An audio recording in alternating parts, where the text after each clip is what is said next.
الحمدللہ آج کے اس پروگرام کا عنوان ہے ڈالر کا ڈاکہ اور اس کا حل، 38واں حصہ۔ اعوذ باللہ من الشیطان الرجیم، بسم اللہ الرحمن الرحیم۔ الصلاۃ والسلام علیک یا سیدی یا رسول اللہ وعلی ازواجک و اصحابک و آلک یا سیدی یا حبیب اللہ۔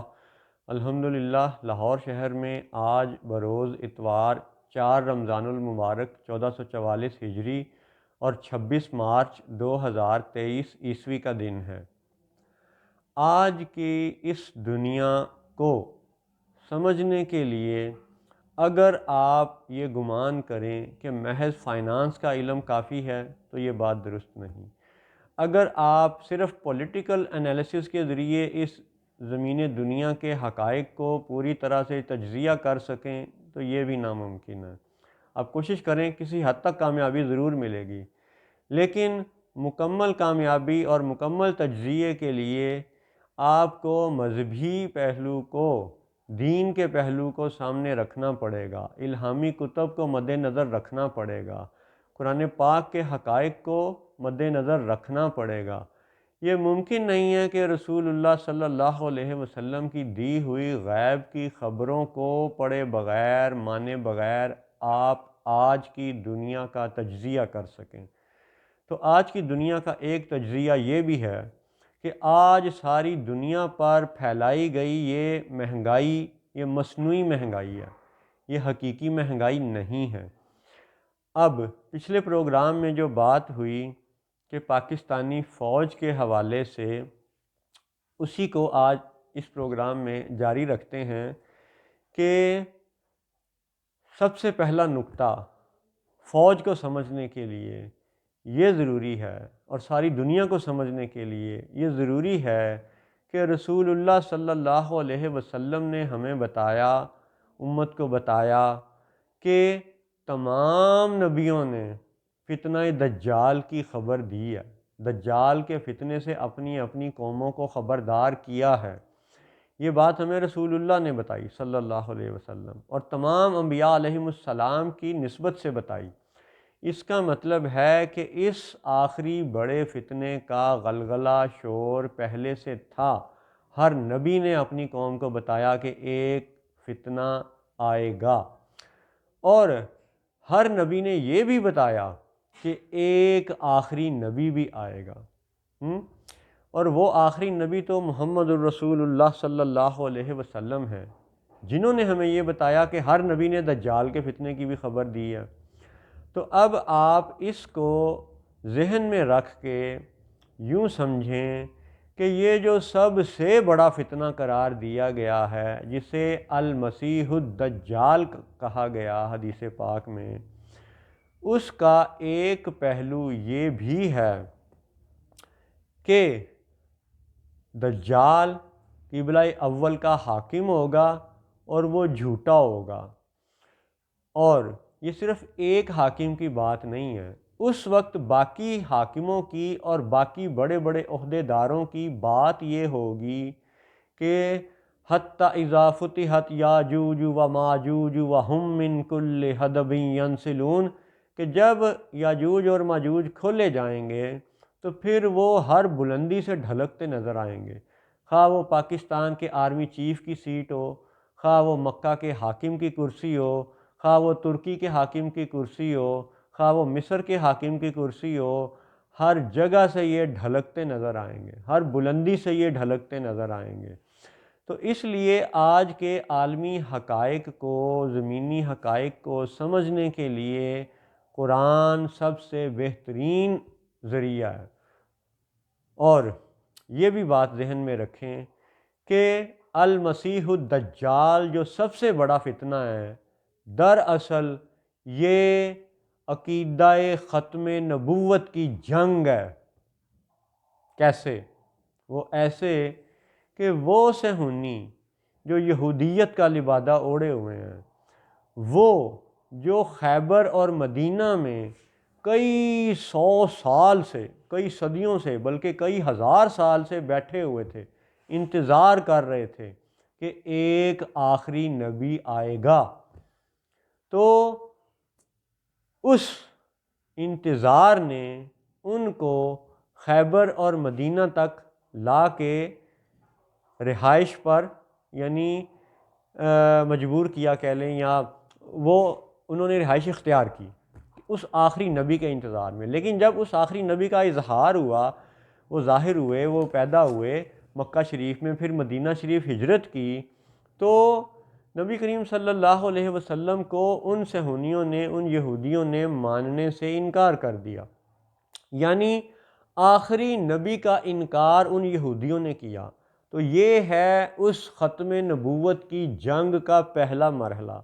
پھر بعد میں انہوں نے مسلمانوں کے اندر شیعہ کو کھڑا کیا۔ وہ کس پیرائی میں ہیں کہ وہ بہت سے شیعہ آج بھی اس بات کو مانتے ہیں کہ جی مصحف فاطمہ آئے گا۔ تو بھئی جب تم ایک مصحف کے آنے کے انتظار میں ہو، ایک صحیفے کے نازل ہونے کے انتظار میں ہو، تو اس کا مطلب ہے کہ یہ بھی ختم نبوت کے انکار والی بات ہے، اور یہ یہودی انکار کا ہی تسلسل ہے۔ انہی یہودیوں نے عیسائیوں میں بھی کئی طرح کے فرقے پیدا کیے۔ ایک آپ کو وہ چرچ نظر آئے گا جو کرسیوں والا چرچ ہے، جہاں پہ کہ سجدہ نہیں ہوتا، لوگ کرسیوں پہ بیٹھتے ہیں، کوئی حمدیہ نظم پڑھتے ہیں، دعا مانگتے ہیں، اور پھر اپنے فادر پادری سے مل کے بات چیت کر کے باہر آ جاتے ہیں۔ یعنی سجدہ ان کرسیوں والے چرچ میں سے ختم ہو گیا۔ جبکہ ایسے چرچ بھی ہیں دنیا میں جہاں پہ صفیں چٹائی بچھی نظر آتی ہے، مصلے کی طرح، مسلمانوں کی مساجد کی طرح وہاں پہ بھی مصلی چٹائی ہے، وہاں پہ سجود کا سلسلہ کسی نہ کسی صورت آج بھی جاری ہے۔ تو عیسائیوں میں بھی سجدے والے چرچ آپ کو الگ نظر آئیں گے، اور سجدے کے بغیر کرسیوں والے چرچ الگ نظر آئیں گے۔ یہ بھی یہودیوں کا فتنہ تھا کہ انہوں نے عیسائی دنیا کو چیر کر کے رکھ دیا، جیسے کہ مسلمان دنیا کو چیرنے کے لیے سب سے بڑا جو انہوں نے ہتھیار استعمال کیا وہ ابن عبد الوہاب نجدی اور آل سعود کو استعمال کر کے کیا۔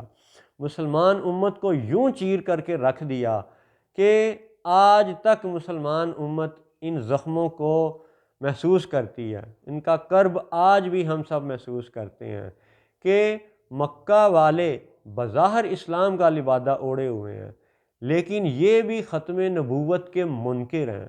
کیونکہ یہ بشر والی آیت کی ایسی تعویل کرتے ہیں، انا بشر مثلکم کے مطابق، یہ معاذ اللہ ہر بشر کو نبی کے برابر کہہ دیتے ہیں۔ ان کی عقل پہ یہ پردہ پڑ گیا ہے کہ جب تم اے کو بی کے برابر قرار دو گے تو یہ ماننا پڑے گا کہ بی بھی اے کے برابر ہے۔ یعنی اگر تم ہر بشر کو نبی کے برابر قرار دے رہے ہو تو پھر تو یہ مطلب ہے کہ ہر بشر نبی ہے۔ تو یہ بھی عقیدہ ختم نبوت کا انکار ہے، عملی انکار ہے۔ اور یہی وہابی دیوبندی جب قادیانیوں کا ذکر چھیڑتے ہیں تو یہ وہابی دیوبندی یہ کہتے ہیں کہ جی ان قادیانیوں کو کھڑا کرنے والا تو برطانیہ تھا۔ تو بھئی یہی بات تو وہابیوں پہ بھی لاگو ہوتی ہے، وہابی خود اس بات کو مانتے ہیں، عرب نیوز اس بات کا ثبوت ہے، بہت سی کتابیں اس بات کا ثبوت ہیں۔ اور قادیانیوں کا اور نجدیوں کا فرق یہ ہے کہ ان دونوں کو جب روز محشر جمع کیا جائے گا، ہم بھی سب وہاں پہ جمع ہوں گے، فرق یہ ہے کہ قادیانی کم سزا کے مستحق ہوں گے اور یہ نجدی زیادہ سزا کے مستحق ہوں گے۔ وہ کیسے؟ وہ ایسے کہ قادیانیوں کو آپ دیکھو کہ ان میں جو اب تک 150 سال میں یہ جو 7-8 فرقے بنے، ان میں سے کوئی فرقہ غلام احمد قادیانی کو کوئی نبی مانتا ہے، کوئی خلیفہ مانتا ہے، کوئی امام مانتا ہے، کوئی مہدی مانتا ہے۔ تو انہوں نے تو اب تک کوئی 7-8 خلیفے بنائے، ٹھیک ہے۔ نجدیوں نے کیا کیا؟ انا بشر مثلکم کی آیت کی ایسی غلط تعویل کی کہ ہر بشر کو نبی کے برابر قرار دیتے ہیں۔ تو کیا یہ عقیدہ ختم نبوت کا عملی انکار نہیں ہے؟ اور کیا یہ قادیانیوں سے زیادہ بڑا جرم نہیں ہے کہ تم ہر بشر کو نبی کے برابر قرار دیتے ہو؟ ارے اللہ کے بندو، اپنی عقل کا پردہ ہٹا کے سوچو کہ قرآن کو تو جن بھی پڑھتے ہیں، رسول اللہ صلی اللہ علیہ وسلم کی امت میں تو جن بھی شامل ہیں، وہ بھی مسلمان ہیں، ان جنوں میں بھی کافر ہیں، ان جنوں میں بھی مسلمان ہیں۔ تو جب وہ جن یہ پڑھے گا، انا بشرم مثلکم، تو کیا وہ یہ کہے گا کہ ہر امتی نبی کے برابر ہے؟ تم نے تو وہابیوں نے یہ گردان پکڑ لیا ہے کہ ہر بشر نبی کے برابر ہے، انا بشرم مثلکم۔ تو یہی انا بشرم مثلکم حضور کے ان امتیوں پر کیسے لاگو ہو سکتا ہے جو جن؟ کیا تمہاری عقل میں یہ بات نہیں بیٹھتی؟ اللہ اکبر! گویا کہ آج کا یہ فتنوں کا زمانہ عقیدہ ختم نبوت کی جنگ ہے، اور اس جنگ کا سب سے مرکزی کردار یہودی ہیں، جنہوں نے رسول اللہ کے آخری نبی ہونے کا انکار کیا۔ پھر وہ شیعہ جو مصحف فاطمہ کے انتظار میں ہیں، وہ بھی ذرا دھیان کر لیں، سوچ لیں۔ وہ وہابی دیوبندی جو انا بشرم مثلکم کے ذریعے ہر بشر کو نبی کے برابر کہتے ہیں، کیا ان کو مسلمان امت میں جنوں کا یقین نہیں ہے؟ اگر جن ہیں تو پھر انا بشرم مثلکم کی قرآنی آیت ہر امتی پہ لاگو نہیں ہوتی۔ اللہ اکبر! اب آ جاؤ، جب آپ کو یہ سمجھ آ جائے کہ یہ سارا دجل ہے ہی عقیدہ ختم نبوت کی جنگ، تو پھر باتیں سمجھنے کے لیے آپ کو قرآن سے مزید آسانی ملتی چلی جائے گی انشاءاللہ، کیونکہ قرآن کو اللہ تعالیٰ نے سمجھنے والوں کے لیے، غور کرنے والوں کے لیے آسان بنا دیا، یہ اس کا وعدہ ہے۔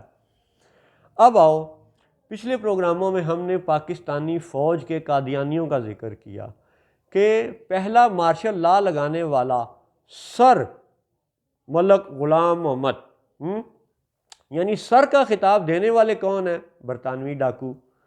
اور پہلا وزیر خارجہ کون ہے؟ ظفر اللہ خان، سر ظفر اللہ خان قادیانی۔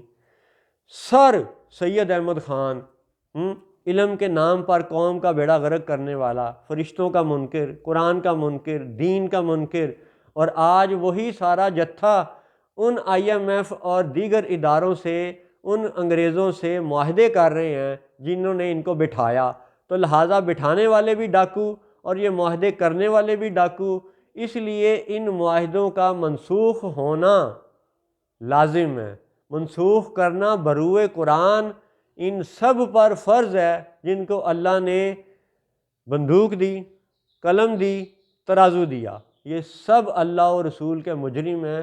اور اگر آج بھی توبہ کرنا چاہیں اور قرآن کے حقائق کو سمجھنا چاہیں تو آؤ سمجھو کہ قرآن ہمیں کیا نشانیاں بتاتا ہے۔ پچھلے پروگرام میں یہ عرض کی تھی کہ 1971 میں پاکستان دو لخت ہوا، دو ٹکڑے ہوا، تو اس کا معاملہ یہ ہے کہ سیاستدان فوج پہ ڈالتے ہیں، فوج سیاستدانوں پہ ڈالتی ہے، اور 1958 کا پہلا مارشل لا فوج نے لگایا، اور پہلی دفعہ IMF کے پاؤں چاٹ کے قرضہ لیا کس نے؟ مارشل لا لگانے والوں نے، 1958۔ اب آپ 19 کو بھی یاد رکھیں، 58 کو بھی یاد رکھیں، اور 1971 کی نسبت سے 1971 کو بھی یاد رکھیں، تو ان دونوں واقعات کا ربط قرآن پاک میں سے کہاں پہ ہے؟ آؤ دیکھو۔ قرآن پاک پہ جب آپ غور کریں گے تو آپ کو یہ نظر آئے گا کہ قرآن پاک کی صورتوں کی شان نزول کچھ اور ہے، اور آج کی کتابی صورت میں مدون شدہ نسخے کی ترتیب کچھ اور ہے، اور یہ ترتیب اللہ کے حکم سے رسول اللہ نے خود بتا دی تھی صحابہ کرام کو۔ یعنی اس کی ایک مثال یہ ہے کہ سورۃ النساء یہ مدنی صورت ہے، اور 92 نمبر پہ اس کا شان نزول ہے، لیکن ترتیب میں یہ چوتھے نمبر پہ ہے، چوتھے نمبر پہ سورہ نساء، نزول میں 92 نمبر پہ ہے۔ یہ آپ کو مثال سمجھ آ رہی ہے؟ اسی طرح سورۃ البقرہ مدنی صورت ہے، لیکن ترتیب میں یہ دوسرے نمبر پہ ہے، سورہ بقرہ۔ تو مدنی صورتوں کی ترتیب کتابی صورت میں پہلے بتا دی گئی، لکھ دی گئی۔ کتابی صورت میں جو شروع کی صورتیں ہیں وہ نزول میں بعد میں نازل ہوئیں، مدنی صورتیں ہیں۔ اب آپ کو اگر اس خیال اور حقیقت کو دوبارہ سے جانچنا ہے تو خود آپ دیکھیے گا کہ ہر صورت کا ایک شان نزول ہے اور ایک اس کی شان ترتیب ہے کتابی صورت میں۔ اس میں بھی نبی پاک صلی اللہ علیہ وسلم کا علم غیب ظاہر ہوتا ہے، کئی مثالوں سے ظاہر ہوتا ہے، اور اس 1971 اور 1958 کے حوالے سے رسول اللہ صلی اللہ علیہ وسلم کا علم غیب ظاہر ہوتا ہے 71 نمبر سورۃ النوح، نوح علیہ السلام کے نام پر جو سورت ہے، اس سورت کو آپ دیکھیے کہ قرآن پاک میں چند صورتیں ایسی ہیں کہ جن کی شان نزول بھی وہی ہے اور شان ترتیب بھی وہی ہے. یعنی 38 نمبر صورت کو آپ دیکھیں تو اس کا شان نزول بھی وہی ہے، شان ترتیب بھی 38 نمبر ہے. اسی طرح 71 نمبر صورت کی خاص بات یہ ہے کہ اس کا شان نزول بھی 71 نمبر ہے اور شان ترتیب بھی 71 نمبر ہے. اور یہ چند صورتیں ہیں ایسی جن کی نزول اور ترتیب برابر ہے. ان میں سے ایک ہے سورۃ النوح. تو جب بھی ہم سورۃ النوح کا ذکر کرتے ہیں، حضرت نوح علیہ السلام کا تصور ہمارے ذہنوں میں جاگتا ہے، تو ہمارے ذہن میں ایک کشتی کا تصور بھی جاگتا ہے. تو آپ سوچیں کہ جب یہ بھارت نے اسرائیل اور امریکہ یاجوج ماجوج کے ساتھ مل کر کے مشرقی پاکستان کو الگ کرنے کے لیے وہاں پہ اپنی فوجیں بھیجیں، ایک تو انہوں نے اقوام متحدہ کے فارن ساورینٹی اور بین الاقوامی سرحدوں کے قوانین کی کھلی خلاف ورزی کی. یعنی ان کافروں نے اپنے بنائے ہوئے قوانین کی خود خلاف ورزی کی، بنگلہ دیش کی سرحدیں پار کر کے فوجیں اتار کے. ایک بات. دوسری بات کہ جب انہوں نے یعنی بنگلہ دیش والا یہ فتنہ کھڑا کیا، اس وقت ہمیں پاکستانیوں کو یہ بتایا گیا کہ بس جی امریکی بحری بیڑا آ رہا ہے، بس آ رہا ہے. اب آپ اس بحری بیڑے کو، اس کشتی کو 71 نمبر سورہ نوح سے ذرا لنک کر کے دیکھیں. کیا آپ کے ذہن میں، دل میں ایک نئی کھڑکی کھلتی ہے؟ آؤ اس کھڑکی کے اور حقائق سنو. 1971 میں پاکستان دو لخت ہو گیا. مشرقی پاکستان بنگلہ دیش بنا اور مغربی پاکستان یہ آج کا پاکستان جس میں یہ لاہور شہر میں یہ حقیر بیٹھا ہوا ہے. تو جب پاکستان دو ٹکڑے ہو گیا تو وہ تھا 1971. یعنی 71 کا فتنہ برپا کرنے والے بھی یہ 19 والے تھے. یہ جو کووڈ-19 والے ہیں یہی 1971 کا فتنہ برپا کرنے والے تھے. 19 اور 71. اور جب پاکستان دو ٹکڑے ہو گیا تو آپ غور کریں کہ سورۃ النوح میں 2 رکوع ہیں. تو کیا یہ سب باتیں محض اتفاقیاں ہیں؟ کیا آپ کو اس میں رسول اللہ کے علم غیب کی جھلک نہیں محسوس ہوتی؟ اور آگے آؤ. 19 اور 58. 1958 میں مارشل لا لگایا گیا پہلا، اور 1958 میں قادیانی ٹولے نے اور نجدی ٹولے نے مل کر کے پاکستان کو IMF کے چنگل میں پھنسایا. اکتوبر 1958 میں مارشل لا لگتا ہے اور دسمبر 1958 میں پاکستان کو پہلا قرضہ IMF سے لے کے دیا جاتا ہے. یعنی غلامی کا پہلا پھندا، پہلا توق گلے میں ڈال دیا جاتا ہے. تو اب آپ 19 اور 58 کی نسبت اگر سورہ نوح کو دیکھنا چاہو تو دیکھو کہ یہ سورہ نوح قرآن پاک کے 29ویں سپارے میں ہے. 29ویں سپارے میں رکوع کتنے ہیں؟ 2. تو 29 کو 2 سے ضرب دیں تو کیا بنتا ہے؟ 2 9 18، ایک حاصل، 2 دونی 4 اور ایک حاصل ڈال کے 5 یعنی 58. 29 multiplied by 2 is equal to 58. تو 29ویں سپارے میں سورہ نوح 71ویں سورت، شان ترتیب 71، شان نزول 71، رکوع 2 اور 29 ضرب 2 برابر 58. تو کیا آپ کو 1958 کا لنک قرآن پاک سے نظر آتا ہے؟ اچھا، اب اگر کوئی یہ کہے کہ نہیں جی یہ تو محض اعداد کا ایک ایسا اتفاق ہے جس کو آپ نے اپنے ذہن سے اختراع کر کے تو قادیانیوں پہ مسلط کر دیا ہے اور فوج پہ مسلط کر دیا ہے، افضل صاحب نہیں آپ زیادتی کر رہے ہیں. اچھا جی چلیں آپ کی دلیل وقتی طور پہ چند سیکنڈ کے لیے مان لیتے ہیں کہ جی یہ صرف اعداد اور نمبر تھے، صورتوں کی ترتیب کا نمبر، صورتوں کی یعنی سپارے کا نمبر، رکوع کی تعداد، یہ تو نمبر تھے۔ لیکن اگر آپ مزید دلچسپی رکھتے ہیں تو آپ اسی سورت کو، سورۃ النوح کو شروع سے آخر تک مکمل پڑھیں تو آپ کو اس میں بھی قادیانیوں اور نجدیوں اور بڑے بڑے کور کمانڈرز، ان فوجی سربراہان کا، نیٹو کا، پینٹاگون کا، ان سب جتھوں کا، یاجوج اور ماجوج کا اور ان کے چیلے چانٹوں کا رد نظر آئے گا، کیونکہ رسول اللہ صلی اللہ علیہ وسلم نے ماضی کی خبروں کو مستقبل سے لنک کرنے کے لیے، جوڑنے کے لیے یہ خبریں ایسے ہی نہیں عطا فرمائیں۔ اللہ نے یہ علم، یہ قرآن ایسے ہی نازل نہیں فرمایا۔ اگر تو صرف نماز پڑھنا اور روزہ رکھنا ہی سب کچھ تھا، چند احکامات ہی کافی تھے، تو پھر موسیٰ علیہ السلام کی 10 احکامات والی الواح لوح وہ بھی کافی تھیں، 10 کمانڈمنٹس وہ بھی کافی تھیں۔ توریت میں تو سابقہ احکامات یہ سب موجود تھے، نماز، روزہ، حج، زکوٰۃ، ماں باپ کی خدمت، بیوی بچوں سے اچھا سلوک، یہ سب احکامات تو توریت میں بھی تھے۔ پھر قرآن کیوں نازل کیا گیا؟ اس کا مطلب ہے کہ قرآن کے حقائق کو سمجھنے کے لیے عقیدہ ختم نبوت کے ٹاپک کو، عنوان کو سمجھنا ضروری ہے، وگرنہ آپ اس دنیا کے زمینی حقائق کو پوری طرح سے انالائز نہیں کر سکتے۔ اور اس کے تجزیے کا سب سے بہترین حل ہے قرآن اور رسول اللہ صلی اللہ علیہ وسلم کی ذات اور ان کی دی ہوئی غیب کی خبریں، یعنی احادیث اور قرآن۔ اور آج کے اس پروگرام کا خلاصہ یہ ہے کہ 1971 1958 دونوں کا تعلق سورہ نوح سے ہے، اور سورہ نوح کی آیات کی تلاوت، ترجمہ اور تشریح و تعویل اللہ کے فضل سے اگلے پروگرام میں پیش کی جائے گی۔ السلام علیکم ورحمۃ اللہ وبرکاتہ۔